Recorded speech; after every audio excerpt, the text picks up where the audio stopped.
Okay, now we're recording. Were there any other kind of questions? Was it confusing or anything? Nope, so far so good. Okay, good. Some people are typing, so I'm gonna wait just a sec. I didn't have a question about the quiz, but I was wondering if for the assignments, Yeah. Sorry, you were cutting out a bit there. What did you say? For the assignment, I can't hear you. Maybe if you want to type it. I'm not sure. Okay. So whoever that was, I'm sorry, I can't hear you at all anymore. Okay. Okay, so just to review, and yeah, you can stop me anytime if whoever, if you need to ask a question, or you can type it up as well. Okay. So we started this whole section just by, reminding ourselves that in arguments, we sometimes find these kinds of statements, right? These complex statements that are built up out of smaller, simple statements, right? Like this classic example by now, right? That I actually had to change to Belgium so we wouldn't get confused with the F's and the T's. Um, but I could say I can make this statement, right? I'm saying one sentence, right? It's one overall statement that's either true or false. But of course, it's true or false depends on whether or not those simple components are true or false. Same thing with a statement like this, right? A conditional is also joining together two different statements. And the truth value of the whole thing depends on the truth value of the individual statements, right? So in a conditional, by now, hopefully, you've learned a conditional is only false if you have a true antecedent and a false consequent. So the only thing that would show this statement to be false is if we have Socrates being human but somehow being immortal, right? That would break the rule that we've stated here. Anything else doesn't matter, right? If Socrates is not a human, it doesn't matter. It doesn't invalidate the statement, right? If he is neither human nor mortal, it doesn't matter either. The only thing that matters is, well, if he's human, is he also mortal? Because this statement says yes to both. Right? So that's what makes an if-then statement only false in that one scenario where the first part is true, but the second one is false. Okay. Just to remind you of just ordinary English, right? Uh, and then we've been using this terminology. We call it a logical operator, right? Which is just a quick way of talking about those four different symbols that we looked at, right? The ones that stand for and, or, if then, and not. Those are the only four kind of difficult things you have to really learn just the basics of, right? The and sign, the or sign, the if then sign, and the not sign. And truth tables are just a way of defining how they work, right? If you put an and statement in the middle of a true and a false, it ends up being false, the whole statement, right? If you have an or statement, if you have an or right between a false statement and a true statement, it's still true because an or statement is true as long as one of the disjuncts at least is true. So the reason for doing all this is so that we can translate from ordinary English into symbolic form, and that allows us to more easily check to see if an argument is valid. So these are just what the signs look like, just to remind you. Right. The and is just an and. Just we already know that sign. The or, it's just a V. Like I said, you can remember it by there being two choices, one or two, right? This one or that one. Yeah. And the if then statement is the entailment arrow, right? It basically means that if A is true, then B must be true. Yeah. And then the not, just the little squiggly, the tilde, that negates any kind of truth value, right? So if P is true, then not P is false, right? If P is false, then not P is true. And the and statement is called a conjunction. The or statement is called a disjunction. And if I say P and Q, right, that's a conjunction. P would be one conjunct, right, the left conjunct, and Q would be the right conjunct. We can talk in the same way about the disjunctions, right? If I have a statement that says P or Q, then P is the left disjunct and Q is the right disjunct. For the if-then statement, we talk about the left one being called an antecedent and the second one being called a consequent, right, in an if-then statement. P arrow Q, P would be the antecedent, Q would be the consequent, okay? In a negation, it doesn't work like that, right, because a negation just flips the truth value of a simple statement, right, at least for now. We haven't gotten into brackets and all that stuff. But either way, regardless of what we do with that, the negation symbol is not put in between two other variables, right? It does not go P tilde Q. We do never do that, right? You could go P comma, right? Next premise, not Q. That's fine, but you do not put them together like you do for the other ones, right? That's why the other ones are called connectives, because they connect two statements. The negation statement only modifies one statement, right? For some of you, that's totally clear already, and you know this, and it's boring to go over it. I'm sorry. For some people need a little reminder. Okay. And remember those variables, the P's and the Q's, they stand for simple statements. So simple statements are the ones that do not have any of those connectives in them, right? So if you have the statement P or Q, right, the simple statements are P and Q. The complex statement is P or Q, the whole darn statement with both of those in there. Okay. So if you just had a simple statement like this that didn't have and or if then or not, you don't have any of those, then you can pick any letter that you like. Right? Do W, do S, whatever you want. So translating from English into symbolic logic is just a matter of identifying those logical operators and then of identifying the simple statements and then representing it accordingly. So like this, Socrates is either wise or immortal.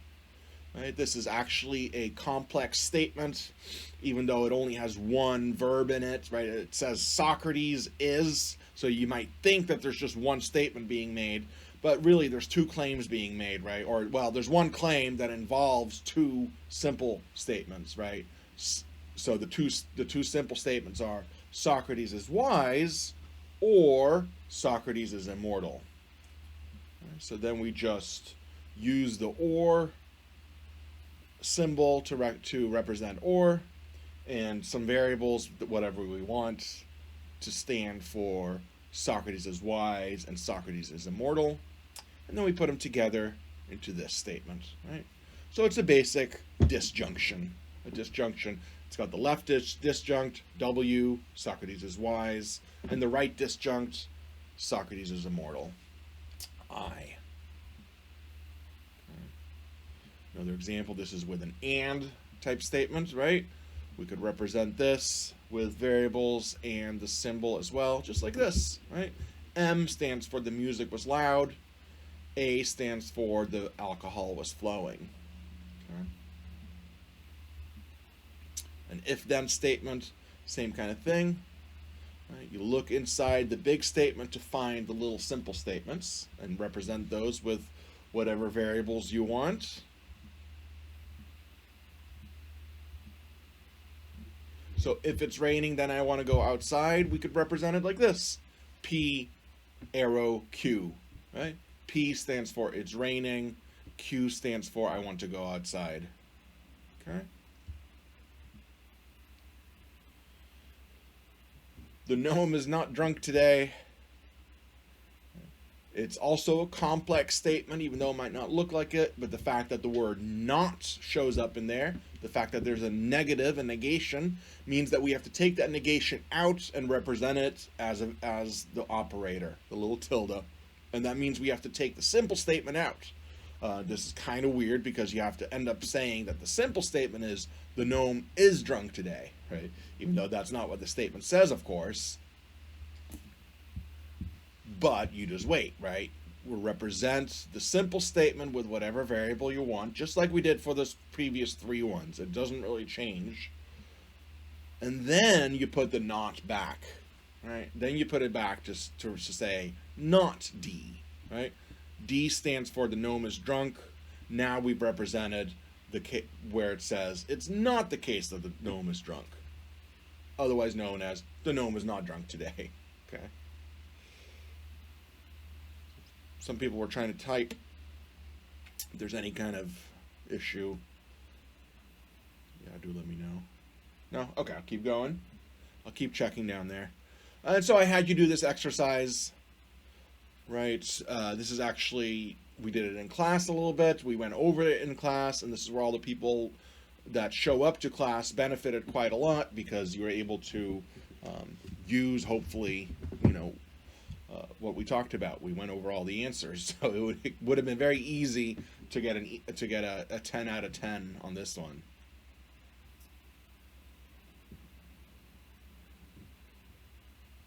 Oh, you haven't checked on the exercises yet. Yeah, I've not graded those yet. Did I? No, not this one, right? Pretty sure I haven't graded this one yet. I wasn't here for the class where you talked about these, but for the number 8, the first premise, it's going to be a long time until he shows his face around here again. Is that just, would that like? It's not a premise though. It's very important. This came up last time as well. This is people just get kind of overwhelmed by all the terminology, so you forget what everything is called. But these are just statements. They're just sentences. They're not in an argument, so they're not premises. Okay, but it is a conjunction, right? It is two statements joined together by and I think what you're asking is that first part, everything before and, the simple statement. Yeah. That's the question. Yes, it is. Yeah. Okay. It's going to be a long time until he shows his face around here again. You could just go L, right? Okay. Yeah. Good that you asked. Okay, so it's just what we just did, right? So at this point, hopefully, there will be some of these that are more difficult.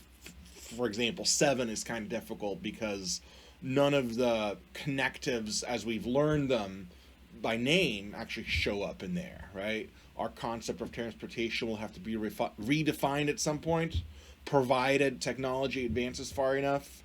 That's a tricky one, and I'll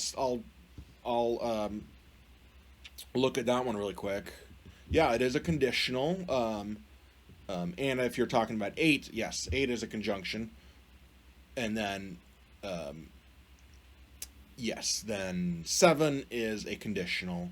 And yeah, provided is just another word for if, right? So it still works the same way, right? So basically the statement is saying our concept of transportation will have to be redefined if technology advances far enough. But notice we're not done yet, right? We still have to put it into the if-then format, the conditional format, right? So yeah, 7 is conditional, but the way it's spelled out, the antecedent is put last, right? An if-then statement, the if comes first when we put it into this kind of propositional logic. There's a way to do it where you could just turn the arrow around, but we're not doing any of that. We're not doing biconditionals. We're keeping it very simple. So for this, you just have to switch technology advances far enough to be at the beginning. Okay. So a lot of people got it right that it's a conditional. So it has to be something like if P, then Q.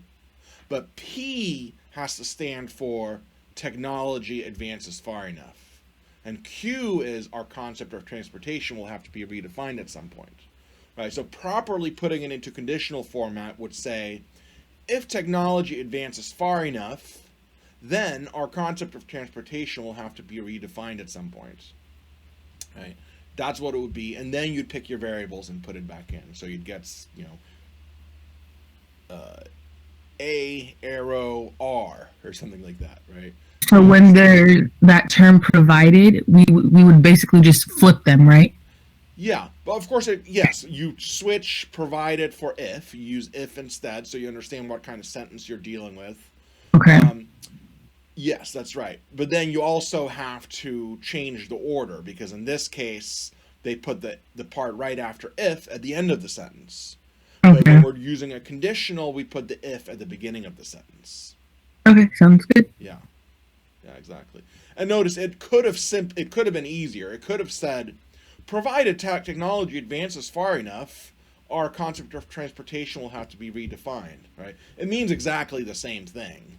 Right? But then it would have been a lot closer to what we understand as a conditional.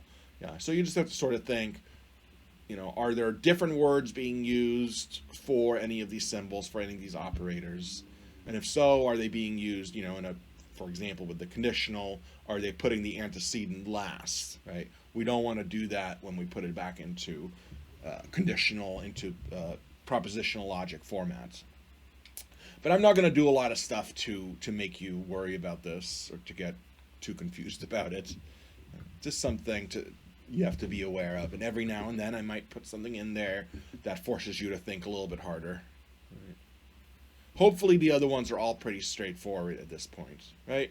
Just look for the operator, translate it, and then translate the simple statements into whatever variables you like, and there you have it.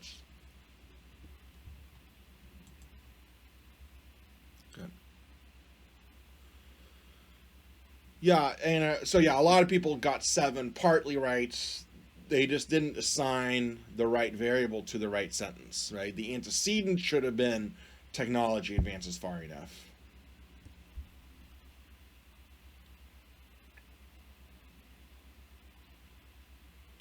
Let's see. Advances. Yeah, Cassandra, that's exactly right. That's how you would have done 7. Yeah.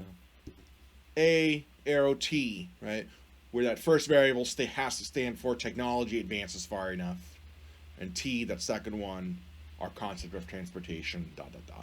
Good. Okay.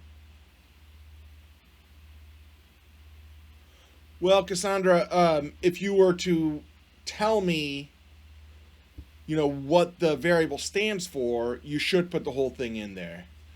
Maybe you're thinking of trimming the fat, when we learned to do that earlier.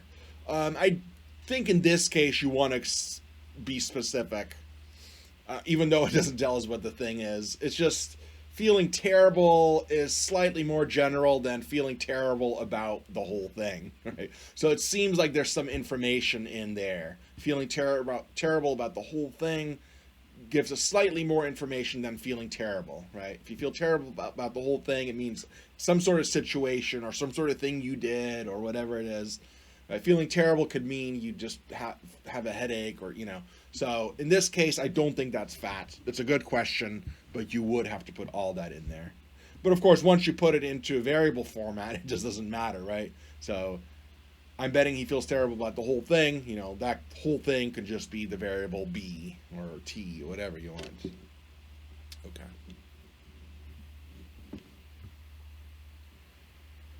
So this is the format that I wanted you to do it. Some people did not follow this format, right? There's 2 components, right? 1, 2. Right? I've numbered it. And you should have done this as well, right? Number 1. What are my simple statements and what variable am I picking for them? 2, let me put the whole statement into propositional logic format. Right? So this is what I would have wanted to see for any of these. The first part, tell me what the variables are. The second part, tell me what the statement looks like. Yeah. Most people did this. Some people just didn't follow the instructions.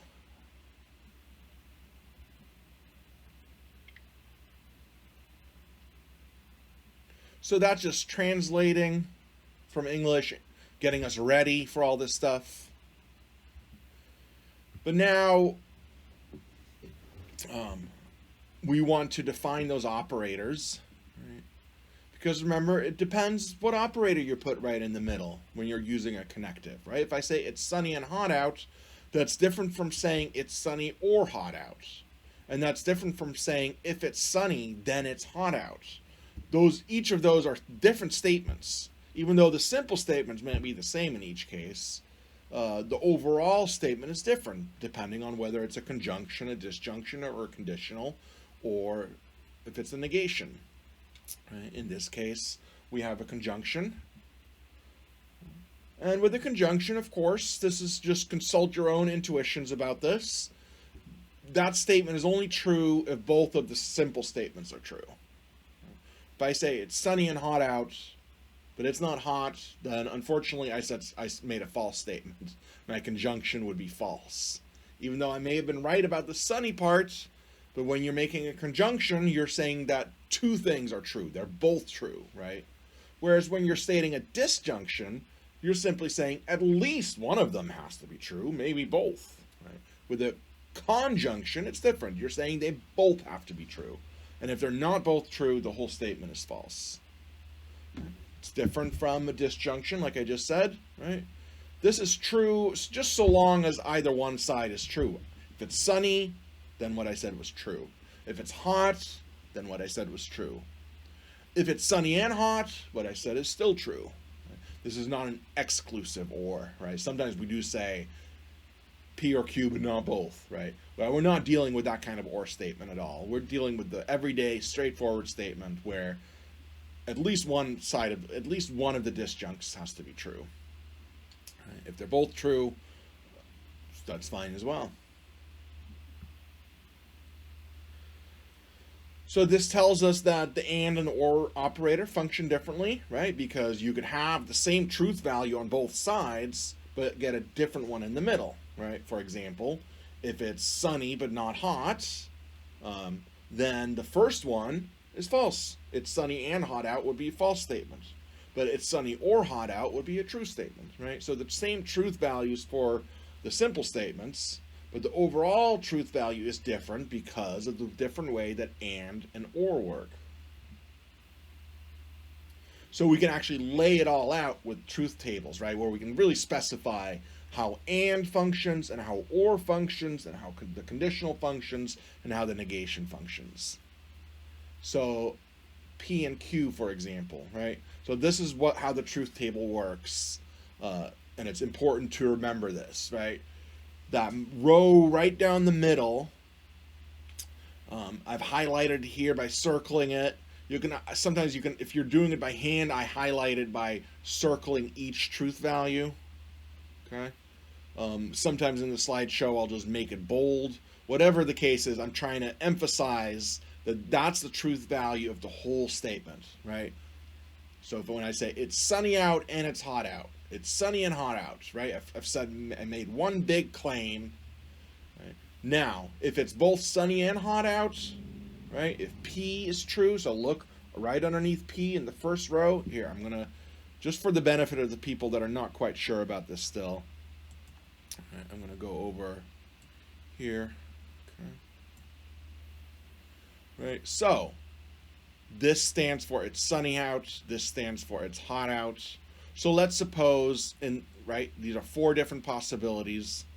Remember, there are four different ways that P and Q can be true or false together, just like two different coins. If you throw them, there's four different outcomes, right? They could both be heads, they could both be tails, or one could be head and the other one tails, or switch around, right? It's the same thing that's true over here. So each of these rows just represents the different truth values for P and Q, right? In this first scenario, we're imagining, well, what if P is true and Q is true as well?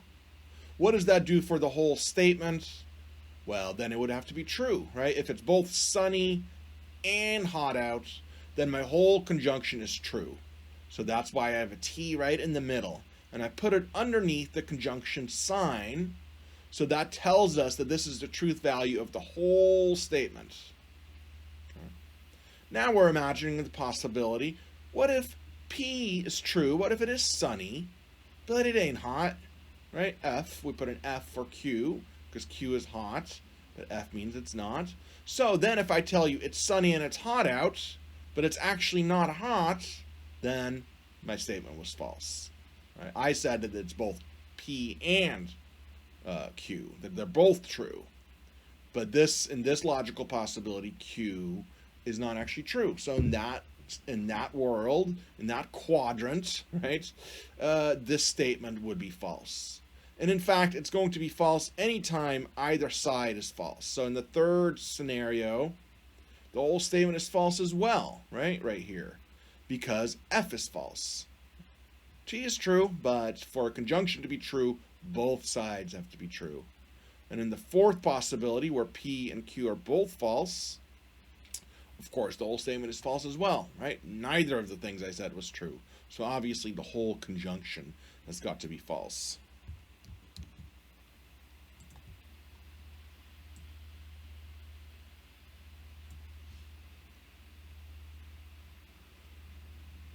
Let's see. You can just go...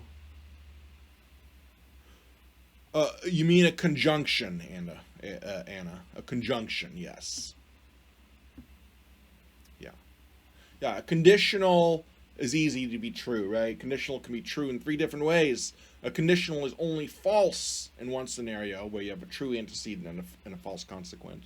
But yes, you're right. You're talking about conjunctions, and that's a good way to remember it, right? Yes, exactly. Yeah, and you can do the same thing for all of them, right? So for P and Q, the simple rule is it's only true if they're both true on both sides, and it's false in all other cases. With P or Q, it's easy. It's only false if both sides are false, and then you can fill out the rest as true. And the conditional has the same kind of thing going for it. It's only false if you have a true antecedent and a false consequent, and on all other cases, it's true. Yep, you're doing good. Okay, so everyone's clear on what this picture represents? Is anyone just not quite meshing, not quite getting it?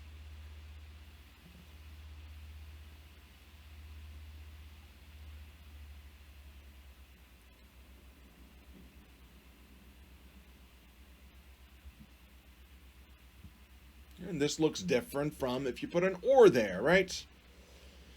Like I just said, an or statement, as long as one of the things I said is true, or both, then the whole statement gets to be true, right? So again, we're looking at different logical possibilities, right? This is what we're going to do when we evaluate arguments as well.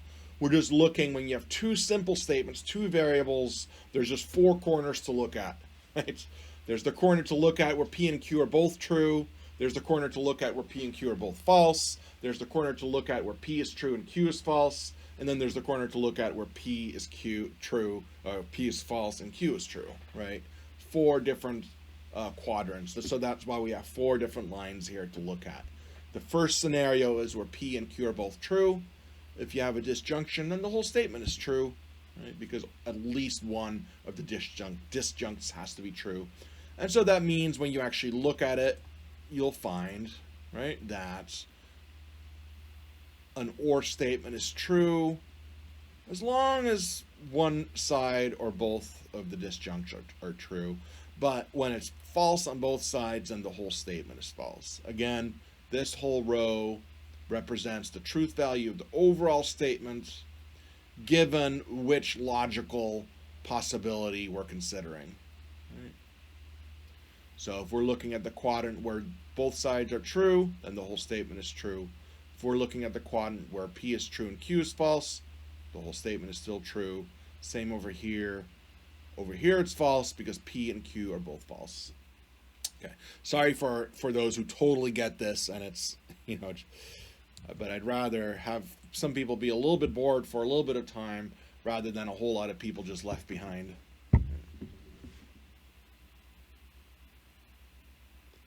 Let's see. So let me see. Connie's asking, so to determine if it's true or false, you have to know if it's a conjunction, a disjunction, conditional, or negation first. Yes, yeah. In order to fill out the truth values, you have to know which operator you're dealing with. Yeah, that's right. Yeah. Because then, because these, especially the connectives, those 3 connectives, they join several statements together. You might know what the truth value of those statements are, but the overall truth value is going to depend on what connective you're using. Yeah. Okay, so these are the only logical argument of a P. I'm not sure. None of these are arguments, Maggie, so I don't know. You probably mean it's again just terminology. You mean something specific and you're reaching for a close word, but it's not an argument, right? An argument has to be multiple premises that support a conclusion. So, multiple statements, which we don't really have here. We just have one simple statement.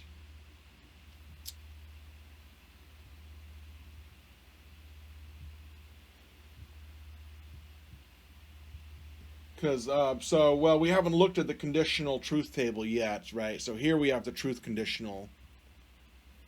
These are all the logical possibilities for a conditional statement.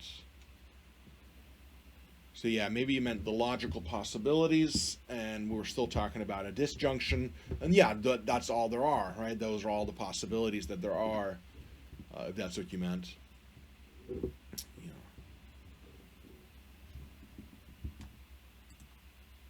Yeah. Yeah, so these are all the possibilities that there are for a disjunction, for a P or Q. Now, when we talk about a conditional specifically, this is what we're looking at. These are the possibilities. Yeah, and exactly. So Anna is correct, right? It's a complex statement because we have a P and a Q with something right in the middle, right? So you've got the truth value of those simple statements and the truth value of the whole statement, right? And notice that the truth value of the simple statements, they're going to look the same regardless of which truth table we're looking at, right? So the P's will always look like this, T, T, F, F, and the Q's will always look like this, T, F, T, F, right? Or whatever variable you put up here. It doesn't have to be P or Q, of course. Hopefully you remember that, right? If it says A or B, same thing, right? T, T, F, F, T, F, T, F. It's just a way of making sure that you have each of the possibilities, right? P is true, Q is true. P is true, Q is false. P is false, Q is true. P is false, Q is false, right? It's going to be, that's the same regardless of which one we're looking at. Do you see that? It's going to switching through them all quickly. So you see what changes and what does not change. Those P's and Q's are staying the same the whole time. The only thing that's changing is the middle, because the truth value of the whole complex statement changes depending on what the operator is. Okay. Oops.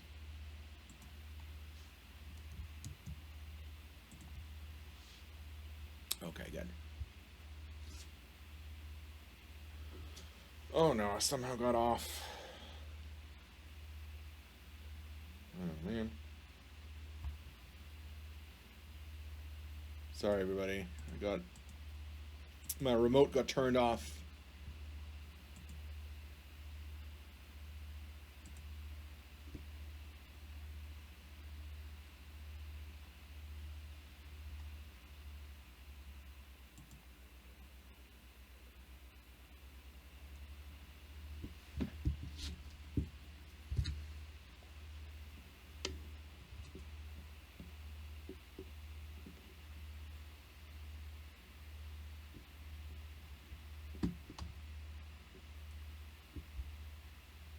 There we go.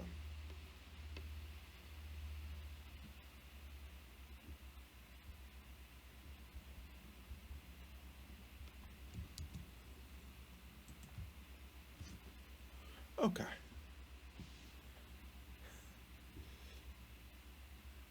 It's confusing until it's not, I swear. Logic is one of the few things in life where there are crystal clear answers and everything is well defined. Once you get it, there's nothing clearer than logic. Yeah. Yeah, our little. Yeah. Well, but also, we're not always using deductive logic, so it makes sense that you're not always using it. But what is interesting is how easily we can get confused and go wrong, and that's the whole point of a critical thinking class. It just takes a little bit of time, I see what you're saying, Anna, right. Okay, so back to the truth tables. Okay, So hopefully you're seeing, look, I'm just showing you the three connectives. Like there's just three of them, right? And look how very little there is to know about those left sides and the right side. It's so easy just to fill in each of the possibilities, right? It looks the same each time. TTFF, TFTF. The thing that's changing is right in the middle. That's the thing you have to learn, is how do you fill in that middle row depending on what the sign is. Right? So for a conjunction, again, it's only true if both sides are true, and only in that first row do we have P and Q both being true. Right? This is only false if both sides are false, if P is false and Q is false, and so only in the fourth row, where we've represented Q as being false and P as being false, only in that fourth row do we actually see the whole conjunction being false, right? At the very bottom, middle, in the middle column, at the very bottom. And a conjunction, or sorry, a conditional, see, even I do it. A conditional is only false if the antecedent is true and the conditional is false, right? So if P is true and Q is false, and only the second row here tells us that, gives us that scenario. And so, lo and behold, look right in the middle. It's only that second row where you have the whole conditional being false. Okay? So just get these in your head. They're not that difficult, right? At least this part should not be that difficult, right? Just spend some time on these truth tables and you'll start to see it, okay? Start understanding that the P's and the Q's are filled out in exactly the same way each time.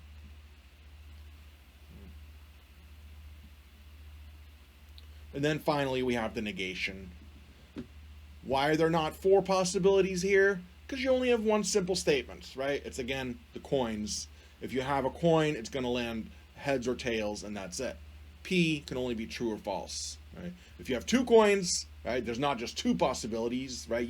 That's why we have four things, right? It goes exponential, right? Yes, negations can be confusing if you don't think about it too much. You just take whatever you got, whatever the truth value already is, and flip it around. Yeah. Yeah, and the shortcut method, you got started on that? Yeah. Yeah, they can get confusing. Yeah. Okay, good, Maggie. That's good. You got the truth table. That's amazing. Yeah. Once you got that, it really you'll get it. You know.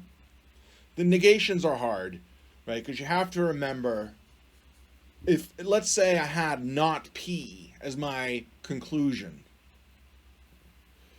If I were to say the conclusion is false, right, you'd have to understand that I'm talking about the whole negation, right? If the whole negation is not P and I say it's false, well, that means the truth value for P is true, right? Yeah. Or if I say that the negation, the conclusion is true and it says not P, then that means P itself must be false, right? So it just flips the truth value. But yeah, when you're doing the actual proofs, it can get confusing.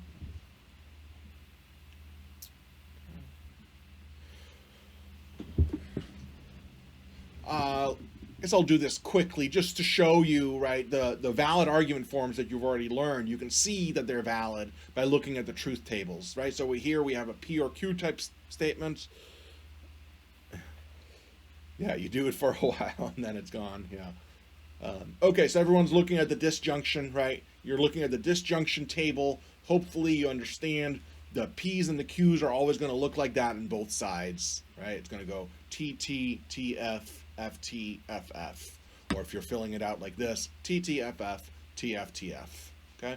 That's just all the logical possibilities for how P and Q can be true or false together. Okay?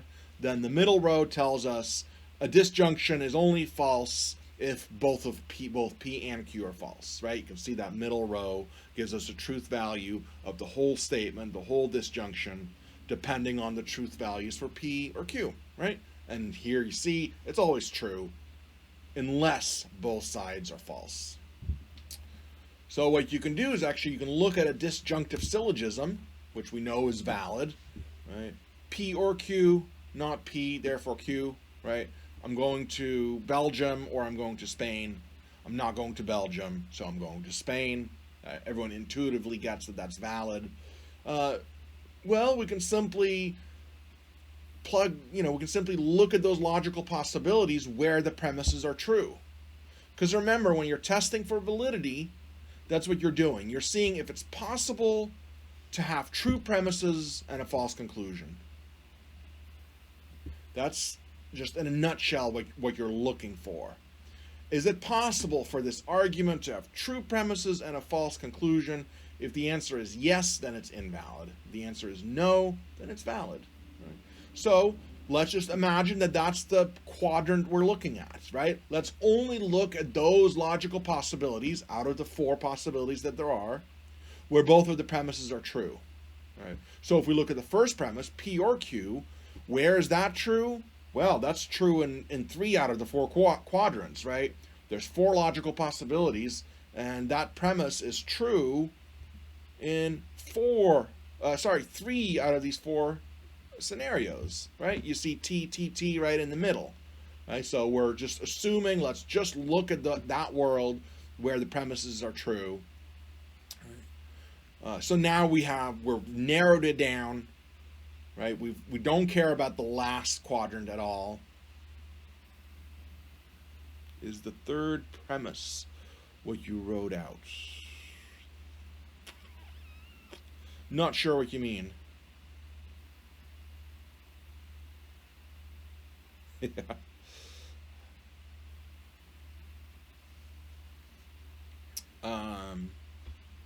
What I wrote out. Not sure. Well, if you think of it, write it again, and I'll check back. Yeah. Here we're just saying, to check whether an argument is valid, we're basically looking at all the different logical possibilities, and we're interested to see what about those possible worlds where the premises are, in fact, where they are true, right? What can we say about the conclusion in that case? Well, here, okay, let's suppose that our first premise, P or Q, is true, right? In what scenarios is a disjunction true? Well, it's true just as long either P or Q is true, right? So that means we're looking at that block, those 3 rows right there. Those are the situations, those are the logical possibilities where that first premise is true. Now, what about the second premise? Out of those possibilities, right, we're completely ignoring the 4th one because that's one where premise 1 is false. So we're not doing that at all. Okay, let me pause for a second and see what Maggie was asking. In the truth table, the 3rd row, it says P or Q, and where P is false and Q is true, but I see. That's where we're going to end up narrowing it down to. Yes, exactly. Yeah, we're not there. You were just ahead, Maggie. Good job. Yes. I see what you're saying now. Yeah, that's where we're going, right? So far, I've just blocked out the ones where premise 1 is true, but then out of those ones, where is premise 2 true? And that's in the 3rd row. Right, again, so go back here, right? We're narrowing it down to that purple range, right?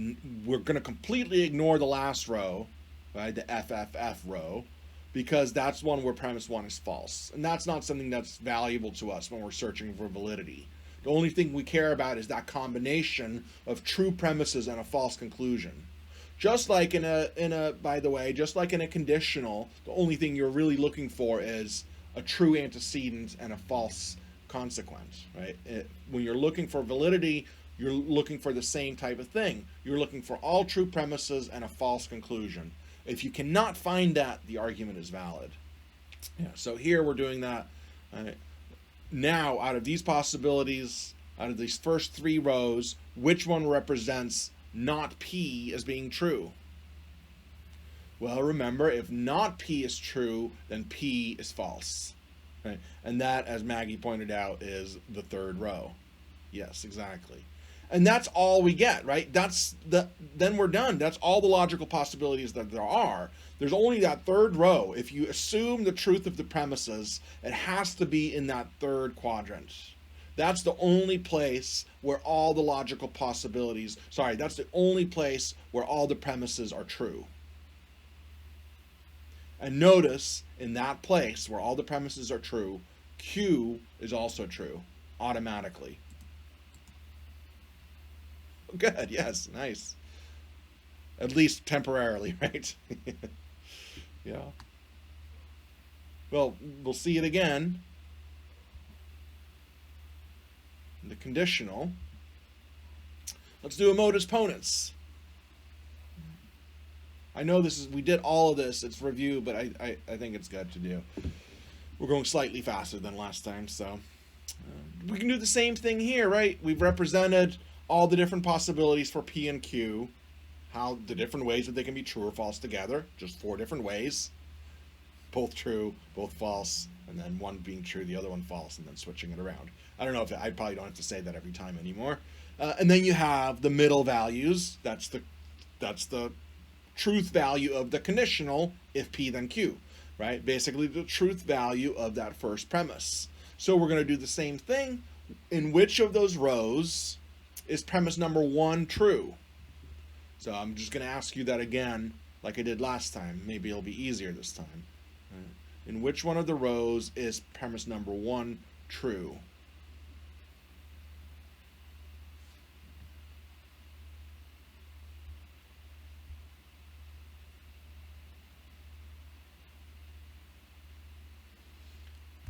I mean, it's as simple as looking underneath that arrow, looking at all the truth values. First, third, last. Yes. No, Anna, you're right. 1, certainly that's one of them where it's true. Right? But we want to use all of them. Right? Yeah. All the logical possibilities where premise number 1 is true. And if we look down the middle, it's true right here, it's true right here, and it's true right here. So if we're confining ourselves to those areas of logical space, right, where premise number 1 is true, it's true here, here, and here.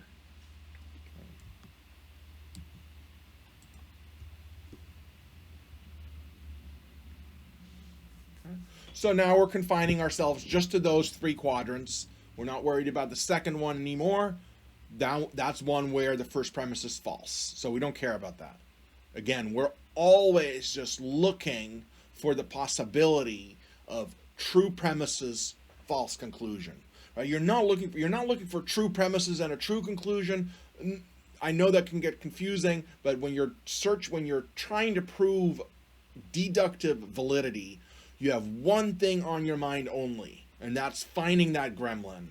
And the gremlin is true premises and a false conclusion. You're always on the lookout for that, right? So in this case, that's what we're trying to do. We're trying to just look at the true premises. Where in which logically possible scenarios are the premises both true? Well, premise number 1 is only true in 1, 3, and 4. Out of those choices, where is P true? Again, you just look at P, look right underneath of it. In which rows is it true? Ignoring the one we've decided to ignore, right? Looking only at the purple ones, because those are the only ones where number 1 is true. So we've already reduced our base, our what we're working with. Yeah, the first one. And that's the only one. And what's the truth value of Q? It has to be true, right? We've narrowed it down to all the logical possibilities. The only way to get both of the premises being true is also the scenario where Q is true. You see? That's logical validity. When you can't help but for the conclusion to be true, once you've assumed the truth of the premises. It's only in that first row that both of the premises are represented as being true. And in that row, Q is also represented as being true, just like what the conclusion says. So the argument is valid, right? Because it's impossible for that conclusion, Q, to be false, assuming the truth of the premises, which we just did.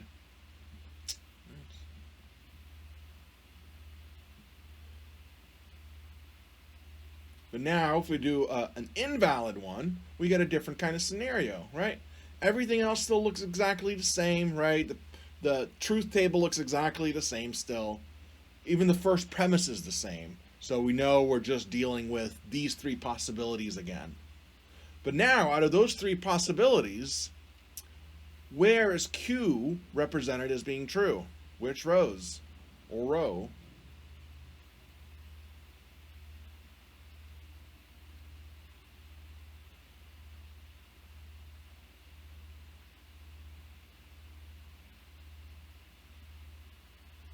In 1 and 3, yeah. Right? You look right underneath Q, and you just focus on the purple area, and you see T and T in the first and the third rows. So we're confining ourselves to those. So here we have two quadrants, right? Two logical possibilities where the premises are true. But what's the truth value of P? Is it necessarily true? Well, no, I don't need you to type it, right? If you look underneath P, you'll see now we have a logical possibility of P being true, but also a logical possibility of P being false. So we don't know anything, right? Just by knowing that the premises are true, we don't yet know that the conclusion is true, right? So we've done all the same kinds of assumptions. We're saying, okay, let's just look at the possibilities where the premises are true. Let's ignore all the other possibilities. Well, even so, when we do that, we see that the conclusion is not necessarily true. The conclusion could also be false. That would be consistent with the truth of the premises, right? Because in row number 3, we have each of the premises being true, but the conclusion being false. Okay? And that's a gremlin, right? So our gremlin, you can see it in the third premise, right? Right, you can see underneath the arrow, the T, that's on the third row, the T, right? Underneath the arrow, that represents the first premise, and then Q represents the second premise, but then P represents the conclusion, and it's false. It's logically possible for the premises to be true and the conclusion false. Right? That means we found our gremlin, and this is invalid. Okay, I'm not going to do these. It's the same type of thing. We did it last time. I showed you 2 examples of it. You could look at these in your own time and see if they kind of make sense to you. In each case, it's just showing you that this is basically what we're doing when we're looking for a proof. It's just another way to do it, but you can only really do it this way for these simple types of statements. Right?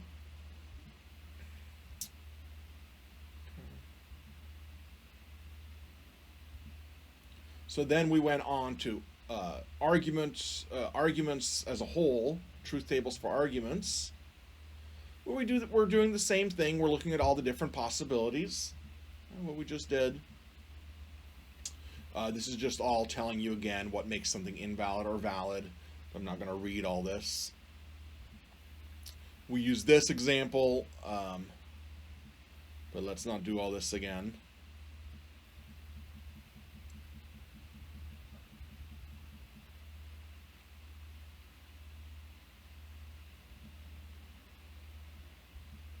Yeah, those flags.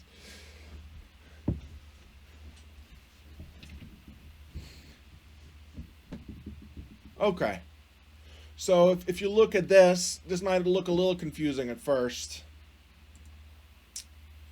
But let me go to it.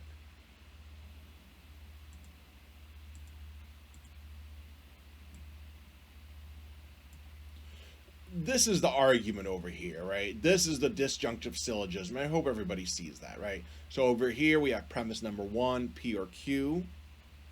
We have premise number 1 right here, P or Q. We have premise number 2, not P. It's right here, not P.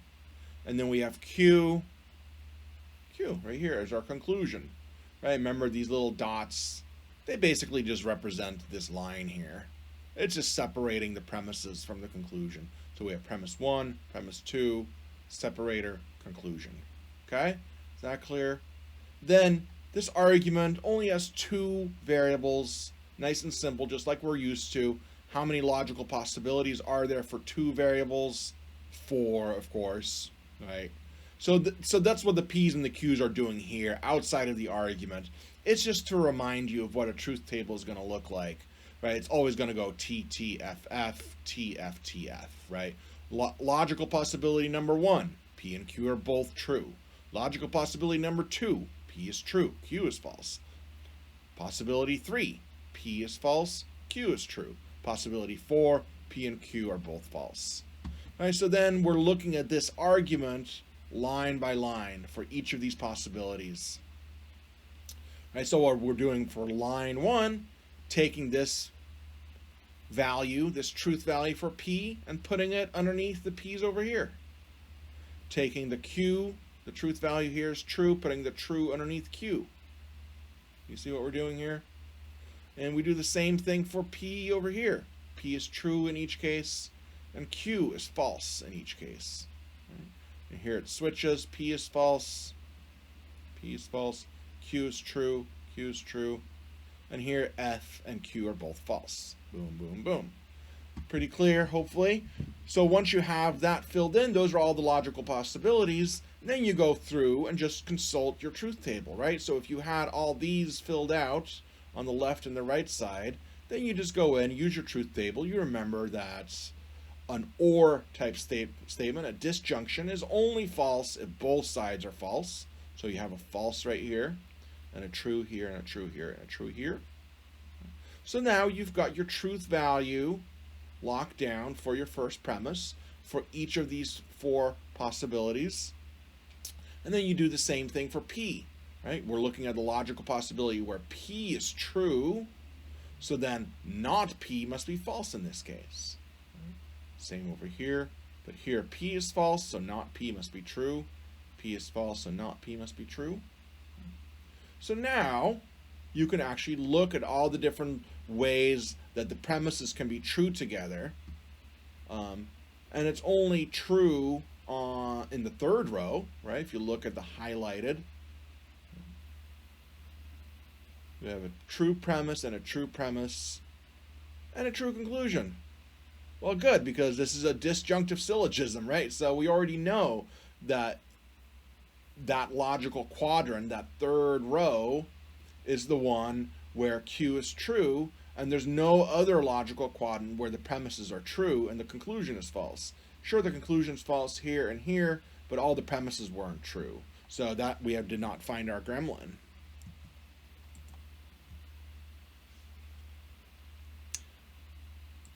Oh yes, Anna, you were doing the thing of working backwards, what you're going to learn. Yes, I gotcha. You don't like gremlins. Yeah.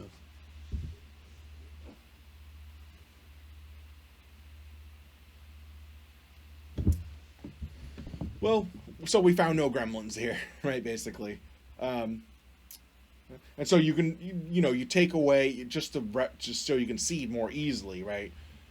These truth values that I'm taking away here are the ones that we filled in by using the P's and the Q's, right? The grid, the T, T, F, F, T, F, T, F. Right? That's what I'm taking away here. That's what we added first. And then we figured out the truth value of the complex statements. Right? And if we just represent those, this is what they would look like. Right? So these are all the different ways that P and Q can be true or false together. And this is the effect that it has on each of the premises. And as you can see, we don't have any row where it goes TTF. Right? So it's valid. So that's how you do it. You do the same thing over here. Right? You fill in the truth values for those P's and Q's just to remind you that these are all the logical possibilities that there are. Right? And then you can transfer them row by row. Right, let's do it row by row this time so you can see what we just did. We can see how they're just being transferred over. We're just looking at quadrant 1, then quadrant 2, right? Then quadrant 3, and quadrant 4. All the different logical possibilities.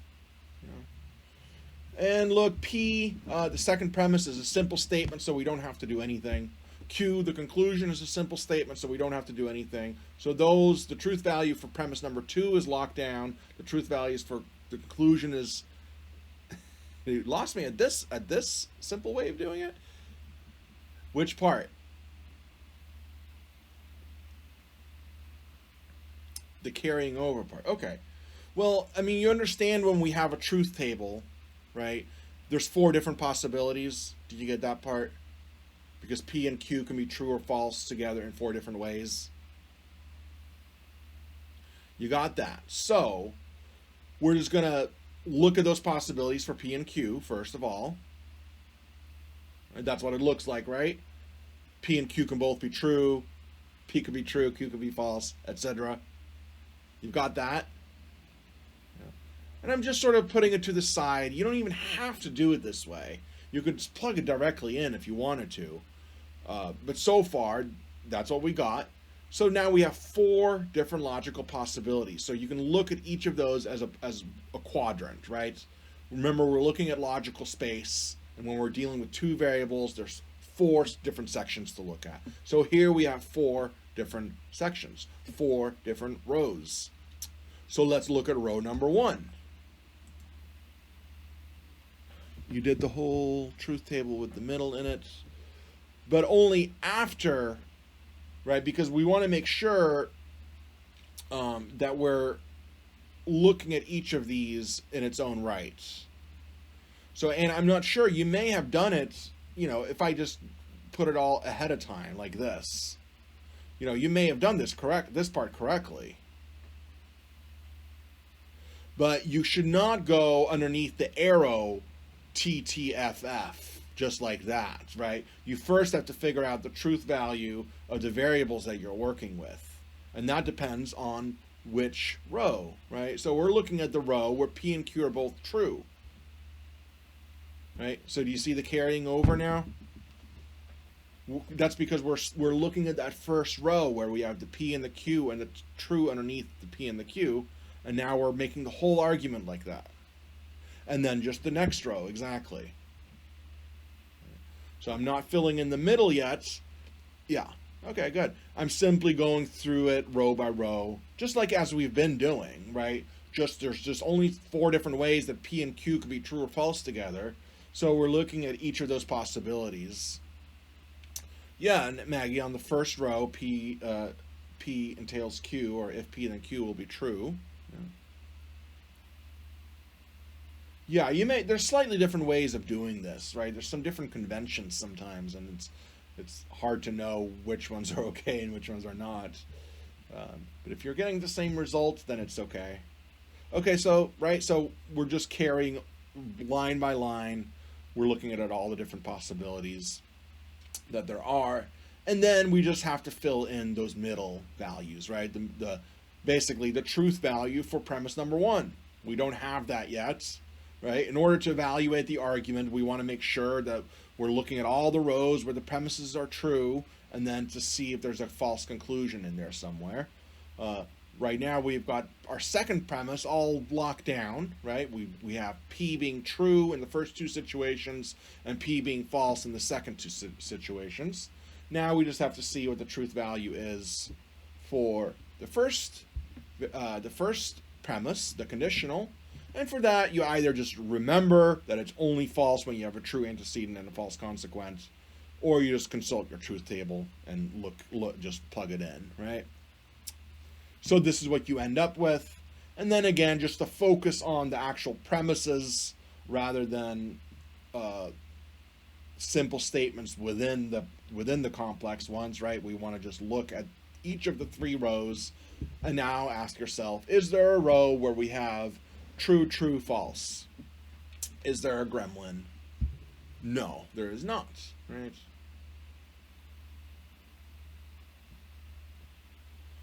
Which should be no surprise, because we know that modus ponens are valid, right? It's just not logically possible to have this kind of argument, to have true premises and a false conclusion. It just does not happen, right?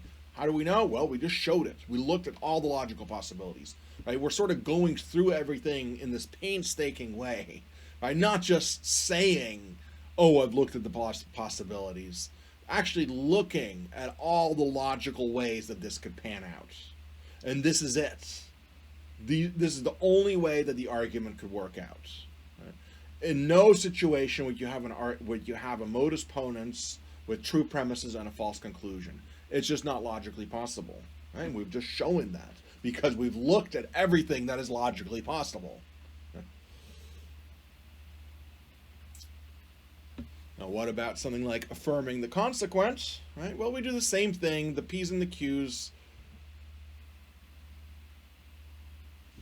Fill out the P's and the Q's in the same way. Transfer over all the values. So we're looking at each of the possibilities. And then we can focus just on the premises and the conclusions. Do we have a gremlin?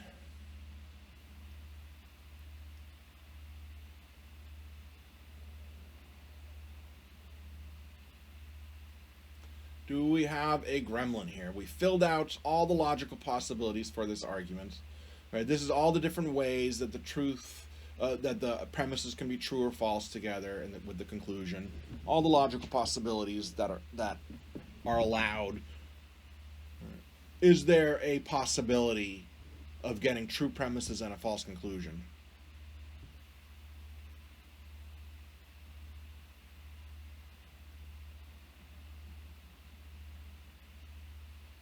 Nobody wants to answer. Should be easy. Just look at the premises. Is there a row where the premises are true and the conclusion is false?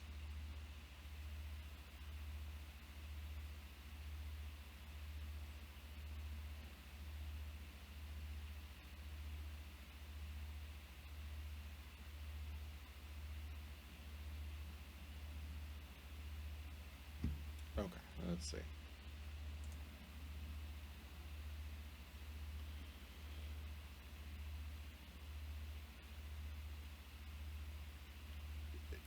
It is invalid. So here, let me go over to it so you know how to read it. Right. So remember, this is what we had, right? We just have this argument over here, premise 1, premise 2, conclusion. Okay. Now we're going to look at all the different ways that we could fill this out. And of course, there's only 4 different ways represented by these values right here. The same old TTFF, TFTF. The same old thing. Transfer all the values to the P's and the Q's. Same over here. Then, well, the truth value of the second premise is all locked down, right? Here in the first possibility, Q is true. In the second possibility, Q is false. Third one, Q is true. Fourth one, Q is false. And the truth value for the conclusion is all locked down already as well. Again, because the conclusion and the premise, the second premise, were simple statements in this case. So those are just done. But then we just have to fill in the middle row, right? And we know it's only false in this row over here, right, where the antecedent is true and the consequent is false. Okay. So then we have our truth value for the conditional lockdown as well. Okay. So now we have, here's a possibility where the first premise is true and the second premise is also true. And here's the conclusion is true. Okay, great. That does not tell us that it's valid. What we're looking for is there a row where the premises are true and the conclusion is false?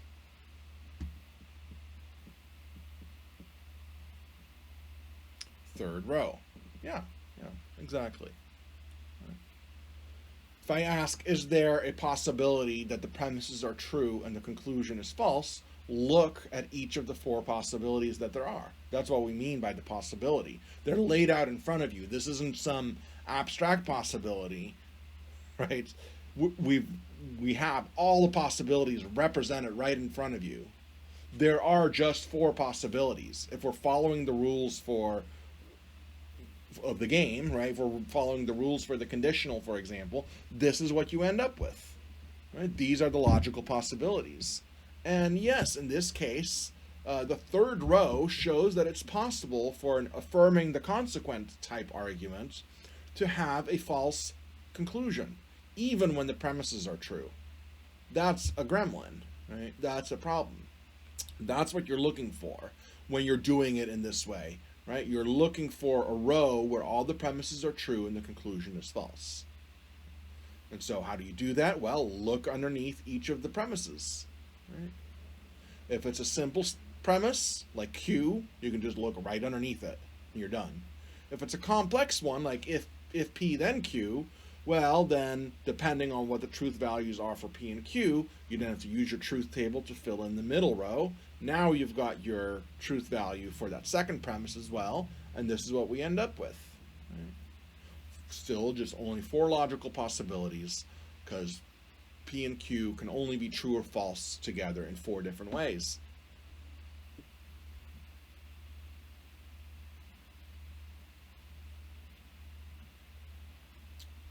Could do the same thing with modus tollens. It's a little trickier because this time the second premise is not just a simple statement, and neither is the conclusion. But you do the same sort of thing, right? You look at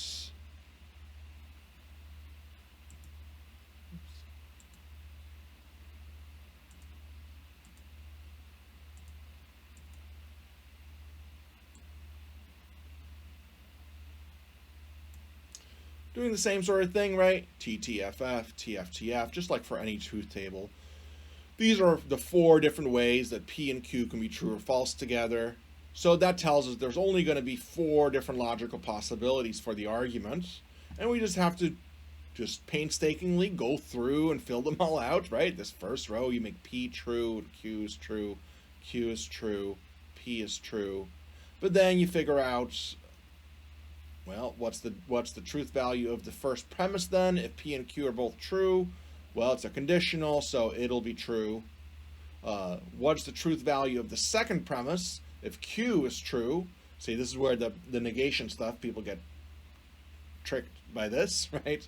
But remember, we've already decided that Q is true. That's the logical possibility we're looking at here. We already put a true underneath this Q and a true underneath this Q. So we're going to put a T underneath this Q as well. But of course, the actual statement is not Q.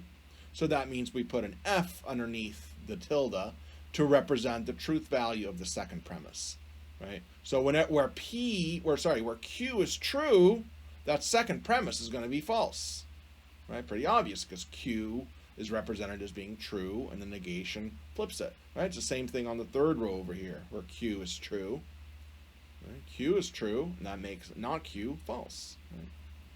So you do that for each one of these. You simply, given the truth values for the P's and the Q's, what do we end up as the truth value for the premises and the conclusion?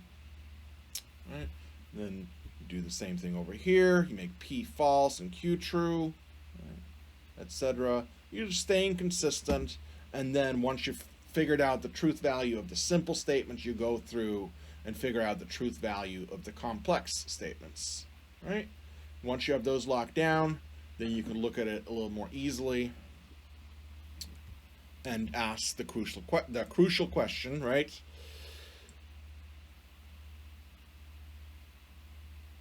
Which is there a gremlin, right? Is there a gremlin in here? Again, look at each row to see, is there a row with true premises and a false conclusion, right? Where all the premises are true, right? That's what we're imagining. Is there a gremlin in this argument?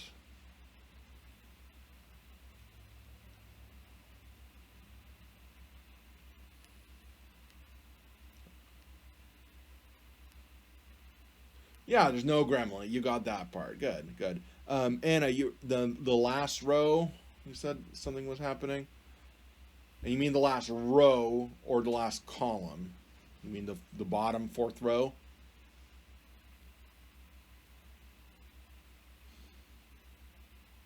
Okay.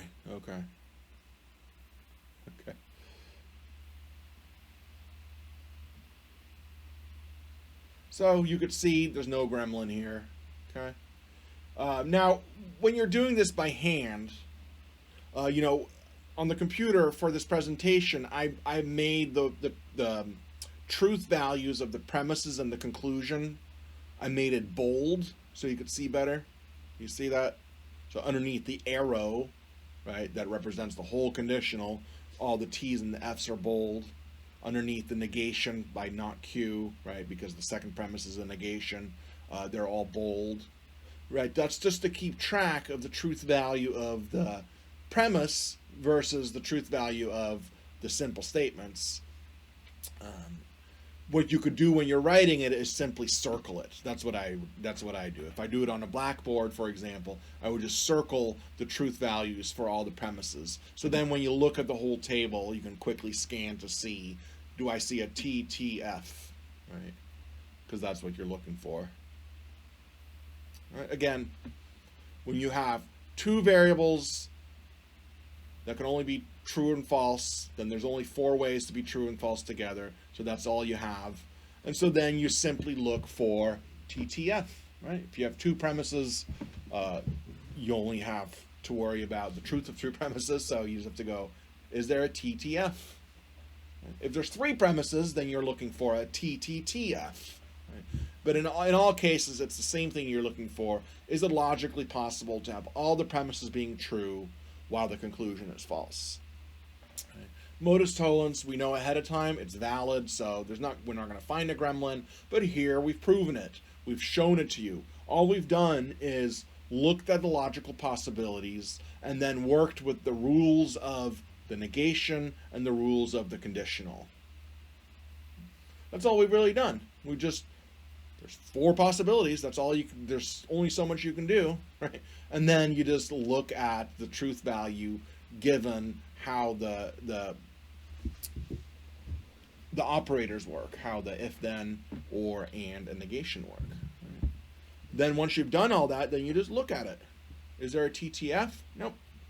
No gremlin, so it's valid. Denying the antecedents, right? All the procedural stuff is exactly the same. Again, you just lay out the different possibilities for P and Q and transfer all the values over. And then go in and fill in what's missing, right? Anything underneath an operator sign. That way you'll have filled in each of the truth values for the premises and the conclusion. Yeah, which part? That's good. You put a true or a false underneath the operator. Right. And that just depends on which logical possibility we're looking at. Right, so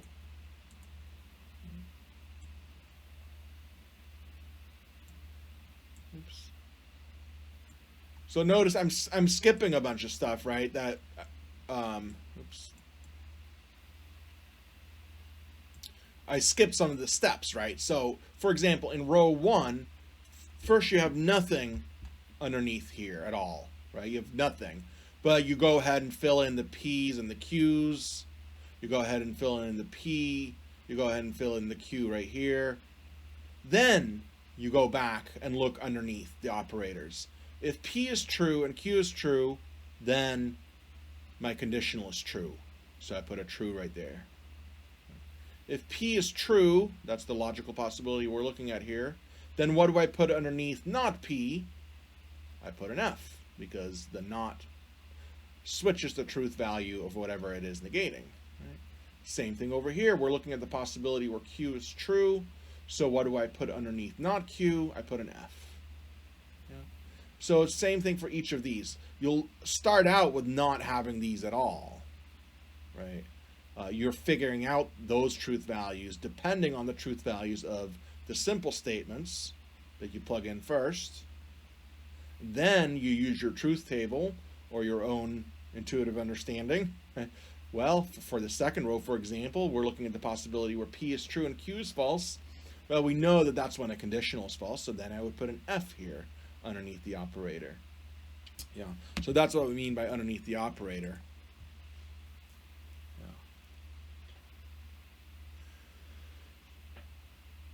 Yeah, that's right. I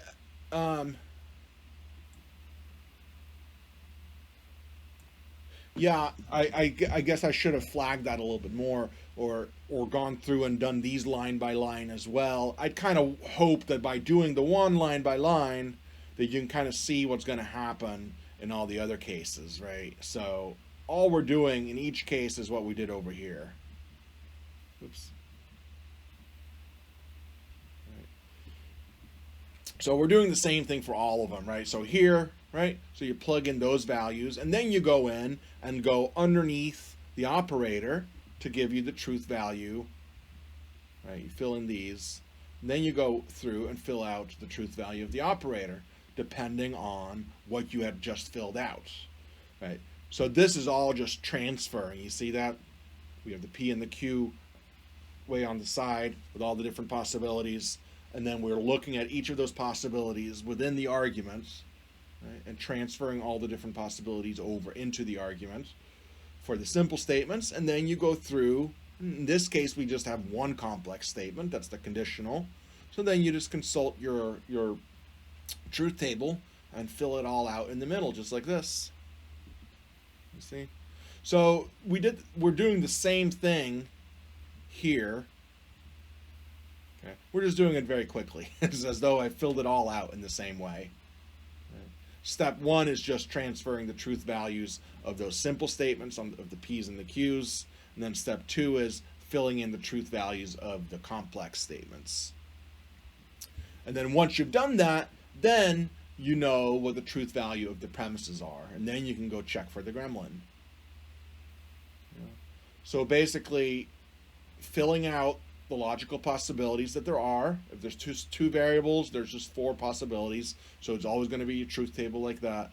And then you just go through and use what you know about the truth tables for the operators to fill in the rest of it, right? Start out with the simples, again, because you've got those P's and the Q's on the side over there, and it's going to go T, T, F, F, T, F, T, F, just like for any truth table with 2 variables.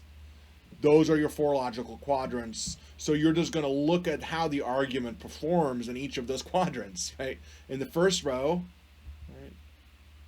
right, you get a true premise and a false premise and a false conclusion. That's how the argument works in that logical quadrant. In the second logical quadrant, we get the premises being false and the conclusion being true. In the third logical quadrant, we found a gremlin. Right? In the third logical possibility, we have premise number 1 being true, premise number 2 being true, and the conclusion being false. So then that means we found our gremlin, and this argument is invalid. Okay, we did the whole class just on review, but that's all right. Like I said, you've got quite a bit of time until you have to take the final. So I think it was good to review this to get us ready for the shortcut method. And hopefully the shortcut method will just make sense, but it's going to make more sense to you if you really understood this stuff beforehand, right? So it's going to make it easier procedurally to do the work, but you won't understand what you're doing unless you understand this first part. And I'd like people to understand what they're doing, right? It's like that with anything, you can just know by rote how to do it, but I'd like you to see what you're doing so you understand what it is that you're doing. Let's see what you have to say here.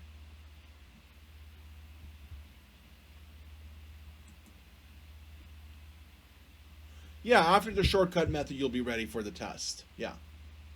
The midterm covers argument basics, right? Premises and conclusions.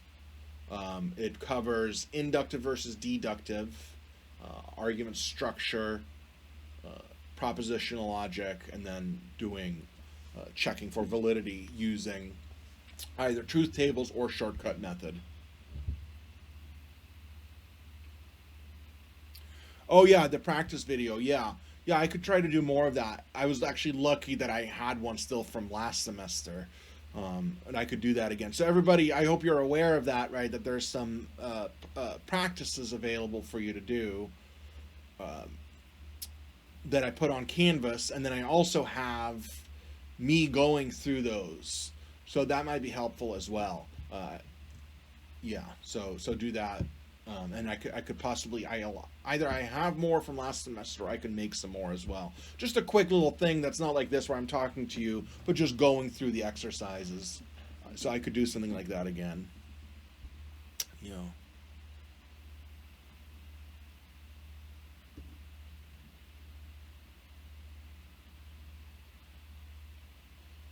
Okay, so Thursday, shortcut method.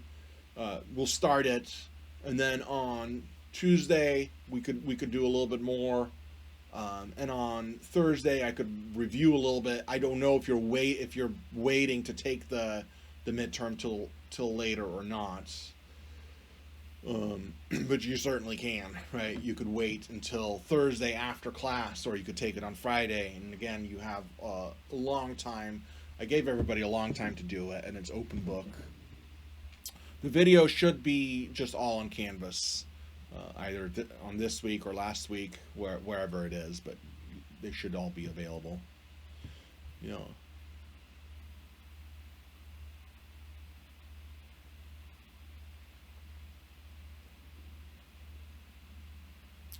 Yeah, some exercise to do. Sure, yeah. That's what I definitely would have you do in class if we were having the class. It's just harder to actually oversee any of it. But if you're using it for group work, that's a good idea. For a study group, yeah. All right, well that's it for now then. Unless you have any questions, I'll see you on Thursday. I hope this was helpful to go over it, and I hope it wasn't too painful for anyone that totally gets it.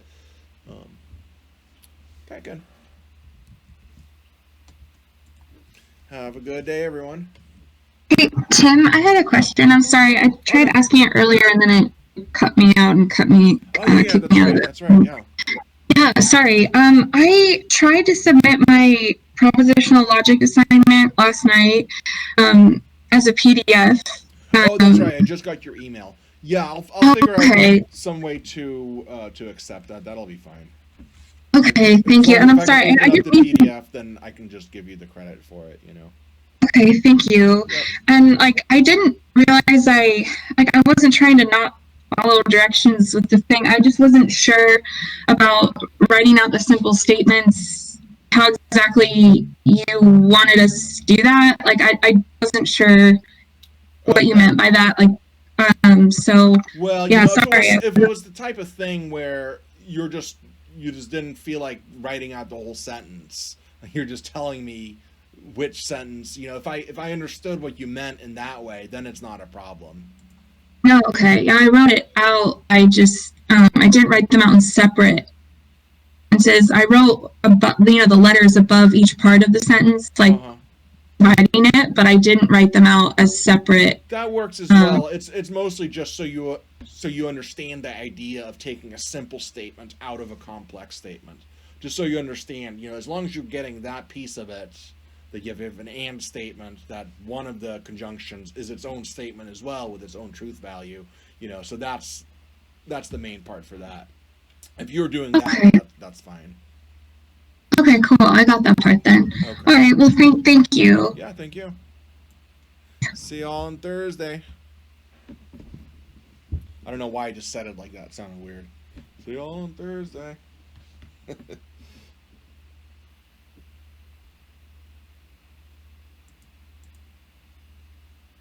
You were